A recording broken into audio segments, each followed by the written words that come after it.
ಇನ್ನು ಇದೇ ವಿಚಾರಕ್ಕೆ ಸಂಬಂಧಪಟ್ಟ ಹಾಗೆ ಪ್ರಕರಣ ಖಂಡಿಸಿ ಬೀದಿಗಿಳಿತಿದ್ದಾರೆ ಮಮತಾ. ಇಂದು ಸಂಜೆ ರ್ಯಾಲಿ ಮಾಡಲಿದ್ದಾರೆ ಮಮತಾ ಬ್ಯಾನರ್ಜಿ.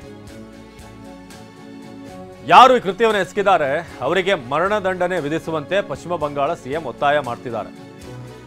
ಭಾನುವಾರದ ಒಳಗೆ ಶಿಕ್ಷೆ ಘೋಷಿಸುವಂತೆ ದೀದಿ ಡೆಡ್ಲೈನ್. ತನಿಖೆ ಕೈಗೆತ್ತಿಕೊಂಡ ಸಿಬಿಐಗೆ ಮಮತಾ ಬ್ಯಾನರ್ಜಿ ಒತ್ತಾಯ ಮಾಡಿದ್ದಾರೆ. ಭಾನುವಾರದೊಳಗೆ ಕ್ರಮ ಆಗಬೇಕು ಅಂತ ಡೆಡ್ಲೈನ್ ಅನ್ನು ನೀಡಿದ್ದಾರೆ. ಇವತ್ತು ಶುಕ್ರವಾರ ಅಂದ್ರೆ ನಾಳೆ ಒಂದಿನ. ಭಾನುವಾರದೊಳಗೆ ತನಿಖೆಯನ್ನು ಪೂರ್ಣಗೊಳಿಸಿ ಅಂತ ಗಡುವು ಕೊಟ್ಟಿದ್ದಾರೆ. ಕೋಲ್ಕತ್ತಾ ಪೊಲೀಸರಿಗೂ ಕೂಡ ನಾಳೆ ಒಳಗೆ ದೀದಿ ಡೆಡ್ಲೈನ್ ನೀಡಿರುವಂಥದ್ದಾಗಿದೆ. ಘಟನೆಯನ್ನು ಖಂಡಿಸಿ ಸ್ವತಃ ಮಮತಾ ಬ್ಯಾನರ್ಜಿ ಅವರು ಈಗ ರಸ್ತೆಗಿಳಿತಿರೋದು ಪ್ರತಿಭಟನೆಗೆ. ಸಿಎಂ ಸ್ವತಃ ಒತ್ತಾಯ ಮಾಡ್ತಿದ್ದಾರೆ. ಭಾನುವಾರದೊಳಗೆ ಶಿಕ್ಷೆಯನ್ನು ಘೋಷಣೆ ಮಾಡಬೇಕು. ತನಿಖೆಯನ್ನು ಕೈಗೆತ್ತಿಕೊಂಡಂಥ ಸಿಬಿಐಗೆ ಮಮತಾ ಬ್ಯಾನರ್ಜಿ ಒತ್ತಾಯವನ್ನು ಮಾಡ್ತಿದ್ದಾರೆ.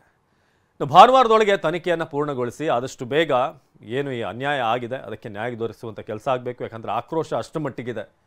ಸೊ ಕೋಲ್ಕತ್ತಾ ಪೊಲೀಸರಿಗೂ ನಾಳೆ ಒಳಗೆ ದೀದಿ ಡೆಡ್ಲೈನನ್ನು ಕೊಟ್ಟಿದ್ದಾರೆ. ಒಬ್ಬ ಡಾಕ್ಟರ್, ಅದು ಕೂಡ ಭಾಳಷ್ಟು ರಾತ್ರಿ ಹಗಲು ಶ್ರಮ ಹಾಕ್ತಿದ್ದಂಥ ಒಬ್ಬ ಡಾಕ್ಟರ್. ಸೊ ಆಕೆಯ ಬರ್ಬರ ಹತ್ಯೆ ಆಗಿದೆ, ಅತ್ಯಾಚಾರ ಆಗಿದೆ. ಅದನ್ನು ಖಂಡಿಸಿ ಈಗ ಸಿಎಂ ರಸ್ತೆಗಿಳಿತಿದ್ದಾರೆ.